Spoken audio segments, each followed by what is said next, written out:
Selamat malam pendengar, seperti biasa di hari Selasa malam Rabu kita akan hadirkan acara Mimbar Agama Kristen dan sudah hadir di studio narasumbernya adalah Tri Wahyu Berisegep STH, penyuluh agama Kristen. Selamat malam. Selamat malam, Bu. Iya, apa kabar nih Mas Tri? Ah, Sehat ya? sehat. Baik.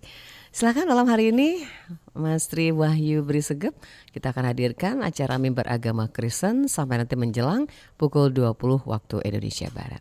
Silakan Mas Tri. Oke, baik, Bu. Baik, sahabat pendengar Persatu, pada malam hari ini kita bersyukur kepada Tuhan, berkasih Tuhan yang begitu indah bagi dalam kehidupan kita. Pada malam hari ini kita akan merenungkan dari satu bagian firman Tuhan, namun sebelumnya kita akan berdoa. Bapa yang baik, kami bersyukur Tuhan pada malam hari ini buat pertolongan dan penyertaan Tuhan yang kami boleh rasakan sepanjang kehidupan kami dalam berbagai aktivitas dan pekerjaan yang kami lakukan. Nah, kami saat ini Tuhan, pendengar Persatu akan mendengarkan renungan firman Tuhan. Kiranya Tuhan renungan ini menjadi bagian kehidupan kami. Terpuji Engkau Tuhan, kami sudah berdoa. Amin. Shalom sahabat pendengar Persatu yang dikasihi Tuhan. Baik, pada malam hari ini kita akan merenungkan satu bagian firman Tuhan yang terambil dari 1 Petrus 1 ayat 3 sampai ayat yang ke-6. Demikian firman Tuhan, pengharapan iman dan kasih. Terpujilah Allah dan Bapa Tuhan kita Yesus Kristus, yang karena rahmat-Nya yang besar telah melahirkan kita kembali oleh kebangkitan Yesus Kristus dari antara orang mati, kepada suatu hidup yang penuh pengharapan. Ayat yang keempat, untuk menerima suatu bagian yang tidak dapat binasa, yang tidak dapat cemar dan yang tidak dapat layu, yang tersimpan di surga bagi kamu, yaitu kamu yang dipelihara dalam kekuatan Allah karena imanmu, sementara kamu menantikan keselamatan yang telah tersedia untuk dinyatakan pada zaman akhir. Bergembiralah akan hal itu, sekalipun sekarang ini kamu seketika harus berduka cita oleh berbagai-bagai pencobaan.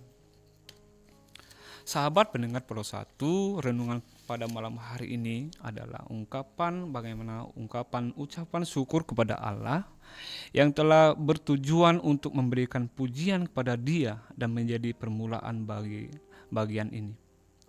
Seperti yang disampaikan oleh Rasul Petrus untuk menyanjung dan memuji Allah Bapa.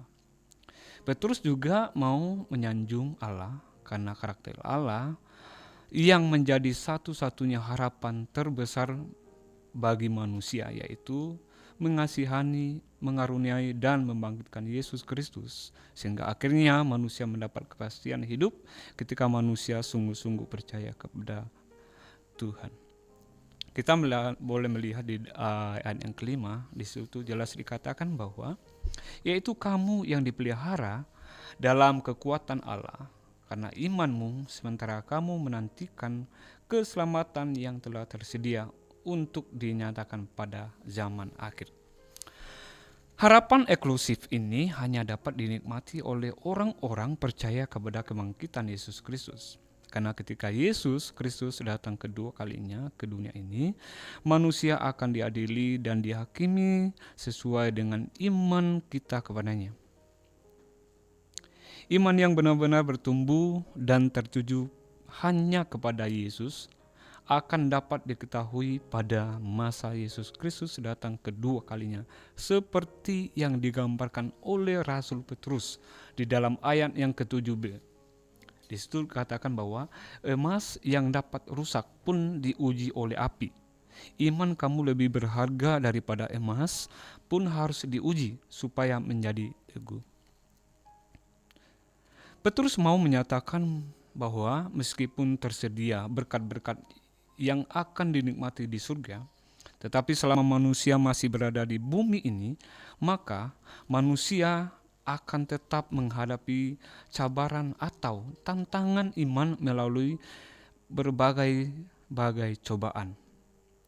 Kita melihat di ayat yang ke-6 dikatakan demikian, bergembiralah akan hal itu sekalipun sekarang ini kamu seketika harus berduka cita oleh berbagai-bagai pencobaan. Sahabat pendengar Pro 1, oleh karena itu, selama kita berada di dunia ini, kita akan mengalami cobaan yang berusaha merampas sukacita kekal yang berasal daripada Yesus Kristus. Mari kita tetap waspada dan tetap mengandalkan Tuhan dalam kehidupan kita. Karena selama kita mengiring Tuhan, kita tidak pernah terlepas dari tantangan atau godaan hidup. Tetapi selama kita berpegang teguh dengan janji Tuhan, tidak ada satupun yang dapat memisahkan kita dari kasih-Nya. Sahabat Pro 1 yang dikasihi oleh Tuhan, tetapi ketahuilah bahwa Yesus sudah lama menyediakan berkat demi berkat kepada orang yang teruji imannya. Petrus sudah menyatakan bahwa harapan kekal untuk menikmati berkat-berkat itu sudah ada bagi umat Allah dan ia tidak akan rusak ataupun dapat dimusnahkan oleh apapun termasuk si iblis. Jangan kita kalah kepada cobaan-cobaan yang kita alami dan sedang dialami di dunia ini. Di dalam ayat yang ke-7 jelas katakan bahwa iman kamu lebih berharga daripada emas pun harus diuji.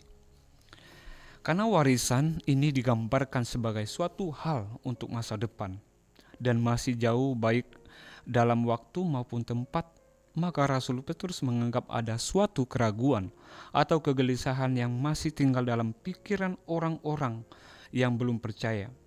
Apakah mereka akan gagal memperolehnya di tengah jalan? Meskipun kebahagiaan tersimpan aman di surga, namun kita masih berada di bumi, rentan terhadap berbagai macam godaan, kesengsaraan, dan kelemahan. Apakah keadaan kita sudah sedemikian aman sehingga kita pasti akan sampai di sana? Terhadap pertanyaan ini, ia menjawab bahwa mereka pasti akan dijaga dan dibimbing dengan aman ke sana.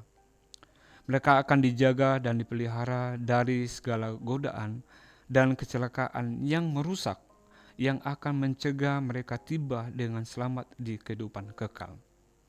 Ahli waris harta duniawi tidak memiliki jaminan bahwa ia akan hidup untuk menikmatinya. Tetapi ahli waris surga pasti akan dibimbing dengan aman untuk memilikinya. Berkat yang dijanjikan di sana adalah pemeliharaan. Kamu dipelihara, yang memelihara adalah Allah. Sarana dalam diri kita yang digunakan untuk tujuan itu ada iman, perhatian kita sendiri. Tujuan kita dipelihara adalah keselamatan. Dan waktu itu mana kita akan melihat akhir dan hasil yang aman dari semuanya adalah zaman akhir. Dan juga kita bersyukur kepada Tuhan seperti yang dikatakan di dalam ayat yang ketiga, terpujilah Allah dan Bapa Tuhan kita Yesus Kristus yang karena rahmat-Nya yang besar telah melahirkan kita kembali oleh kebangkitan. Jadi pada malam hari ini kita bersyukur bahwa kebangkitan Yesus Kristus adalah suatu kebahagiaan buat kita pada malam hari ini dan sahabat pendengar Pro 1. Sahabat Pro 1 yang dikasihi oleh Tuhan, ketika Petrus mengawali ajakan, marilah kita di dalam ayat ketiga tadi yang saya bacakan, maka kita secara langsung menyadari bahwa ajakan ini bukan berbentuk individual semata, tetapi lebih berbentuk ajakan secara kolektif atau bersama-sama. Umat Allah diajak untuk senantiasa mengucap syukur kepada Allah karena harapan yang diberikan kepada kita. Ketika Yesus Kristus bangkit daripada kematiannya, harapan manusia untuk menerima berkat daripada kebangkitannya juga menjadi nyata. Harapan manusia untuk mendapatkan kehidupan kekal bersama Allah di surga. Ketika kita mempercayai Yesus Kristus sesungguhnya adalah Tuhan dan penyelamat kita. Sahabat Pro 1 yang dikasihi oleh Tuhan, dalam waktu itu ketika Yesus Kristus masih bersama-sama dengan para murid-Nya, Dia sudah menyatakan bahwa Dia akan bangkit pada hari yang ketiga dan ternyata bahwa dia benar-benar bangkit. Ketika Yesus Kristus sudah bangkit, salah satu di antara mereka yaitu Thomas, yaitu dari salah satu murid, tidak mempercayai pada kebangkitannya. Lalu Yesus datang kepada para murid dan memanggil Thomas, terlebih khusus untuk Thomas, untuk meletakkan jarinya ke telapak tangannya, lalu percaya. Thomas, Yesus Kristus telah bangkit. Seperti yang dikatakan dalam Injil Yohanes 20 ayat yang ke-27 sampai ayat 28. Kita boleh memperhatikannya atau boleh membacakannya di Alkitab kita masing-masing. Jadi Bapak Ibu pendengar Pro 1, pada malam hari ini kita, kalau masih ada yang meragukan kebangkitan Yesus dalam gudang kita, marilah kita merenungkan apa yang dilakukan oleh Tuhan dalam kehidupan kita sebagai orang yang percaya. Siapakah di antara kita yang pernah melihat Yesus Kristus ketika dibangkitkan? Tidak ada satupun di antara kita yang pernah melihat Yesus Kristus. Tetapi adakah kita mau meragui kebangkitan Yesus Kristus seperti Thomas yang meraguinya, atau kita mengimani tanpa perlu melihat? Yesus Kristus berkata kepada mereka dalam Injil Yohanes pasal yang ke-20 ayat 29 berkata, "Berbahagialah orang yang percaya meskipun tidak melihat aku." Ternyata kita adalah orang yang berbahagia apabila kita membuat keputusan untuk percaya kepada kebangkitan Yesus Kristus meskipun tidak pernah melihatnya. Sahabat pendengar Pro 1 yang dikasihi oleh Tuhan, kita tidak akan menghabiskan waktu kita hari ini dengan memperdebatkan ketidakpercayaan yang menolak kebangkitannya. Kita tidak akan menyanyiakan waktu kita dengan mereka yang benar-benar bebal. Ketika kita berkata bahwa Yesus bangkit, kita tidak mengartikan bahwa dia hidup di dalam kenangan kita. Kita tidak mengartikan bahwa kehidupan dan ajarannya yang berpengaruh besar sudah tidak berbekas lagi pada hari ini. Akan tetapi, kita menerima secara jelas firman Allah yang mengajarkan bahwa Yesus bangkit, tubuh dan jiwa, dan saat ini dalam tubuh kemuliaannya ada di surga. Kita tahu itu, kita tahu bahwa dia bangkit karena dia hidup di dalam hati kita. Kristus di dalam kita, kata Rasul Paulus dalam Kolose pasal yang pertama, pengharapan yang mulia, kita dibangkitkan bersama dengan Kristus. Kepada kita diberikan bukti paling absolut tentang kebangkitannya. Dia hidup di dalam kita melalui Roh Kudus-Nya. Sahabat pendengar Pro 1 yang dikasihi Tuhan, kita sangat bersyukur bahwa Allah yang hidup dalam kehidupan kita, yang memberikan kita kekuatan serta pengharapan untuk bisa menjalani kehidupan kita, untuk bisa dapat melalui setiap tantangan demi tantangan dalam kehidupan kita. Kebangkitan mendatangkan berkat yang besar bagi kehidupan kita. Pertanyaannya, apa saja berkat-berkat itu? Yang pertama, berkat itu adalah bahwa kebangkitan Yesus Kristus merupakan bukti pengampunan. Kebangkitan Tuhan kita melihat ke belakang, terutama ke salib. Itu menyatakan bahwa semua yang Yesus upayakan di atas salib adalah sebenarnya telah tuntas. Kubur kosong menyatakan salib yang berhasil. Tuhan yang bangkit adalah jaminan, kesaksian tentang Allah bahwa tujuan Allah di salib telah benar-benar tercapai. Tepatnya, apa tujuan Allah dengan menyerahkan anaknya di salib? Tujuan itu tidak lain adalah penghapusan dosa kita untuk memberikan pembayaran atas dosa kita. Tujuan Allah itu berkaitan dengan kebenaran. Kebenaran artinya seseorang bisa berdiri di hadapan Allah, bahwa Allah tidak akan mendapati kesalahan pada dirinya. Bahwa Allah akan mengatakan, "Kau selaras dengan hukumku," dan kita tahu bahwa diri kita sendiri tidak benar. Kita semua tidak selaras dengan Allah. Kita melanggar hukum-Nya, kita suka menentang, dan karena itu bersalah dan celaka di hadapan Allah. Tetapi kita bersyukur Allah yang penuh hikmat, yang penuh rahmat, memberikan kita pengampunan. Sahabat Pro 1 yang dikasih oleh Tuhan, akan tetapi tujuan Allah adalah memberikan anaknya untuk memberikan pengampunan bagi kehidupan kita, untuk menghapuskan segala pelanggaran, untuk menggantikan para pelanggar hukum Allah, dan untuk menderita apa yang pantas diterima oleh dosa-dosa kita, oleh perbuatan-perbuatan kita, semua dosa umat pilihan Allah. Kita mungkin menganggap itu sangat pribadi, tapi maksud tujuan Allah dengan menempatkan anaknya di kayu salib di Kalvari adalah untuk mengampuni setiap dosa-dosa kehidupan kita, menanggungkan hukuman dosa-dosa kita kepada Yesus yang telah diberikan untuk menggantikan saya dan sahabat pendengar Pro 1 yang dikasih oleh Tuhan.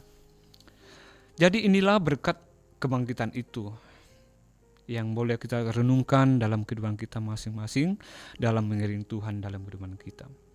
Jadi pengampunan dosa, hidup bagi Allah, dibangkitkan ke dalam hidup yang kekal, sehingga kita sekarang bisa berdiri di hadapan kematian dan berkata, saya lebih dari pemenang oleh Dia yang mengasihi saya. Syukur kepada Allah yang memberikan kita kemenangan. Untuk itu, mari kita merenungkan ini dalam kehidupan kita. Bagi sahabat pendengar Pro 1, meskipun banyak tantangan, godaan yang boleh kita alami dalam kehidupan kita, kita kembali merenungkan bahwa kebangkitan Yesus Kristus memberikan kita berkat. Bukan hanya berkat secara yang ada di dunia, tetapi berkat-berkat yang ada di surga juga, yang memberikan kita jaminan, yang memberikan kita sebagai ahli waris surga. Jadi sahabat Pro 1 yang kasih oleh Tuhan, kita melihat bagaimana kehidupan para murid Yesus pada waktu itu. Dan inilah iman yang diwariskan kepada kita oleh Yesus melalui para murid-murid dan pengikutnya yang bersama-sama dengannya selama itu. Berkat kebangkitan Yesus Kristus kepada kita adalah sungguh indah. Jadi sahabat Pro 1 yang dikasih oleh Tuhan, Yesus Kristus adalah Tuhan dan pemilik kehidupan kekal. Kita yang percaya mendapatkan kehidupan kekal itu daripada kuasa kebangkitannya. Jika hari ini kita masih belum meyakini bahwa Yesus Kristus adalah Tuhan dan satu-satunya penyelamat manusia, ambillah waktu sejenak untuk merenungkan firman Tuhan ini, supaya keraguan yang ada dalam hati kita boleh Tuhan hapuskan, supaya benar-benar sebagai pengikut Yesus boleh benar-benar tetap percaya dalam kebangkitan ini. Kita bersyukur dalam surat Petrus yang pasal yang pertama dikatakan bahwa di ayat yang keempat, untuk menerima satu bagian yang tidak dapat binasa, yang tidak dapat cemar, dan yang tidak dapat layu, yang tersimpan di surga bagi kita semua.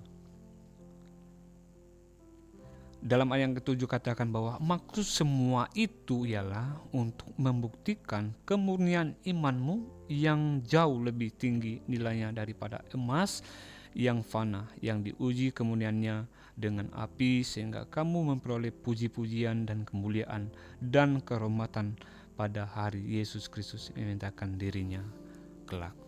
Itulah yang kita harus renungkan dalam kehidupan kita, bahwa kita harus mengumpulkan harta-harta surgawi yang tidak dapat binasa. Jadi sahabat pendengar Pro 1 yang dikasihi oleh Tuhan, kebangkitan Yesus Kristus adalah sumber berkat yang tak terhingga bagi umat manusia, terlebih kita orang yang percaya kepada Dia, yang membawa pengharapan, keselamatan, dan kehidupan yang kekal. Kebangkitannya membuktikan kemenangan atas maut dan dosa, serta memberikan jaminan bahwa kita juga akan dibangkitkan kelak. Sahabat Pro 1 yang dikasihi oleh Tuhan, di balik paku yang menancap di tangan dan di kakinya, ada kasih Tuhan yang tak tergoyahkan, teguh dan kokoh melampaui setiap derita. Setiap luka yang mengoyak tubuhnya adalah bukti cinta yang abadi, tapi pernah pudar, bahkan dunia mengira sudah kalah. Justru dalam deritanya, kasih-Nya semakin nyata dan menyelamatkan. Mari bersama-sama, sahabat pendengar persatu, dengannya kita hidup dalam kasih, kebenaran, dan keadilan, serta terus mengabdi kepadanya dan melakukan karyanya di dunia ini. Amin. Mari kita bersatu dalam doa.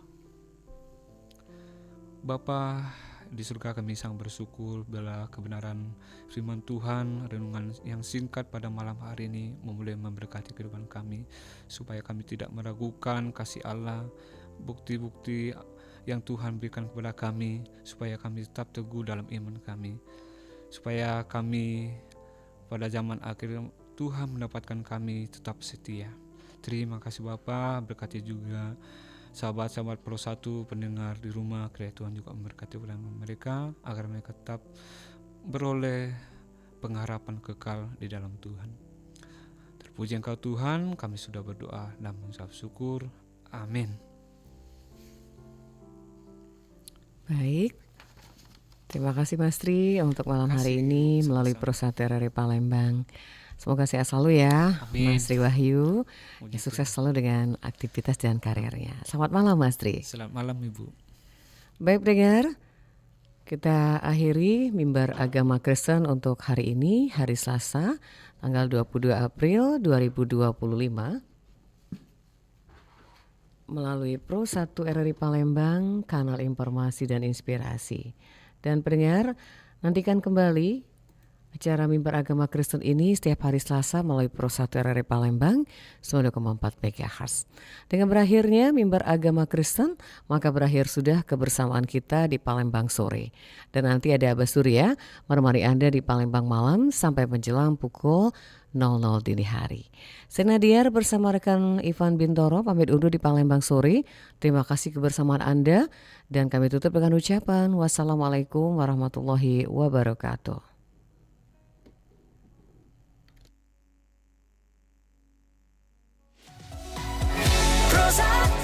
Kanal informasi dan inspirasi Pro 1.